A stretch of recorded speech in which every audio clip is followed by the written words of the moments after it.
നമസ്കാരം. കോട്ടയം ജില്ലയിലെ നെടുകുന്നം ഗ്രാമപഞ്ചായത്തിലുള്ള അതിപുരാതനമായിട്ടുള്ള ഒരു ഭദ്രകാളി ക്ഷേത്രമാണ് നെടുകുന്നം ശ്രീ ഭദ്രകാളി ക്ഷേത്രം. ഇത് ക്ഷേത്രത്തിന്റെ മുൻപിലുള്ള കവാടമാണ്. ആ കവാടത്തിൽ കൂടി നമ്മൾ ക്ഷേത്രത്തിന്റെ തിരുമുറ്റത്തേക്ക് എത്താനായിട്ട് പോവുകയാണ്. അപ്പോൾ ക്ഷേത്രത്തിന്റെ ഈ റോഡെല്ലാം തന്നെ ഇന്റർലോക്ക് ഇട്ട് വളരെ മനോഹരമാക്കിയിരിക്കുന്നു. ക്ഷേത്രത്തിന്റെ മുൻപിലായിട്ട് വലിയൊരു ആൽമരമുണ്ട്. തറകെട്ടി കാത്തു സൂക്ഷിക്കുന്നു. ക്ഷേത്രത്തിന്റെ കൽപ്പടവുകളെല്ലാം നമ്മൾ കയറി ക്ഷേത്ര തിരുമുറ്റത്തേക്ക് പ്രവേശിച്ചിരിക്കുകയാണ്. ആദ്യം തന്നെ വിശാലമായിട്ടുള്ള ആനക്കൊട്ടിൽ നമുക്ക് കാണാൻ സാധിക്കും. ആനക്കൊട്ടിന്റെ മധ്യഭാഗത്തായിട്ട് ഇവിടെ കൽവിളക്കും കൊടിമരവും ഉണ്ട്. എത്തുന്ന ഭക്തർ ആദ്യം ഈ കൊടിമരച്ചുവട്ടിൽ വന്ന് പ്രാർത്ഥിച്ചതിന് ശേഷമാണ് ക്ഷേത്രത്തിനുള്ളിലേക്ക് പ്രവേശിക്കുന്നത്. ഇന്ന് മേടമാസത്തിലെ പൂരമായതുകൊണ്ട് ഇവിടെ അതിവിശിഷ്ടമായിട്ടുള്ള പല ചടങ്ങുകളും നടക്കുന്നുണ്ട്. മേടപൂരം ആയതുകൊണ്ട് ഇവിടെ ക്ഷേത്രവും പരിസരവും ഒക്കെ പുഷ്പാലങ്കാരം കൊണ്ട് മനോഹരമാക്കിയിരിക്കുന്നു. ഉപദേവാലയങ്ങളും മനോഹരമായിട്ട് പുഷ്പാലങ്കാരം നടത്തിയിട്ടുണ്ട്. ക്ഷേത്രത്തിലെ പ്രധാന പ്രതിഷ്ഠ ഭദ്രകാളിയാണ്. കൂടാതെ ഗണപതി, രക്ഷസ്, ധന്യേന്ദ്രമൂർത്തി, ഭുവനേശ്വരി, മഹാദേവൻ, ഗണപതി, നാഗത്തിന്റെ പ്രതിഷ്ഠ ഒക്കെ ഈ ക്ഷേത്രത്തിൽ ഉപദേവാലയങ്ങളായിട്ടുണ്ട്.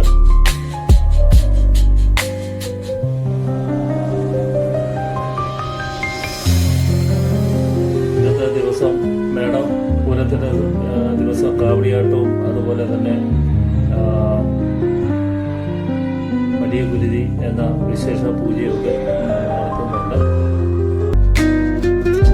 ക്ഷേത്രത്തിലെ പ്രധാന വഴിപാടുകളെ അറുനാഴി പായസം, അതികഠിന പായസം, പിന്നെ ഒരു ദിവസത്തെ പൂജ, ചന്ദനം ചാർത്ത്, പത്മഘട്ട പൂജ എന്നിവയാണ്.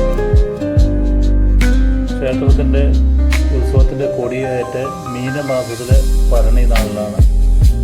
ആറാട്ട് മീനമാസത്തിലെ പൂരം നാളിൽ നടക്കുന്നു. അതുപോലെ തന്നെ മേടമാസത്തിലെ പൂരവും ഇവിടെ പ്രധാനമായതുകൊണ്ട് കാവടിയും വലിയ ഗുരുതിയും അന്നേ ദിവസമാണ് നടത്തുന്നത്. അതുപോലെ തന്നെ ക്ഷേത്രത്തിന്റെ പ്രതിഷ്ഠാ ദിനം എന്ന് പറയുന്നത് മിഥുനം മാസത്തിലാണ്. അതുകൊണ്ട് അന്നും പ്രത്യേക പൂജകളൊക്കെ ഉണ്ട്. മിഥുനം 8 കളമെഴുത്തുപാട്ടും വൃശ്ചികം 1 മുതൽ ധനു 11 വരെ ഈ ക്ഷേത്രത്തിൽ നടത്തുന്നു. മണ്ഡലം ചിറപ്പ് ധനു 1 മുതൽ 11 വരെയാണ് ഉള്ളത്.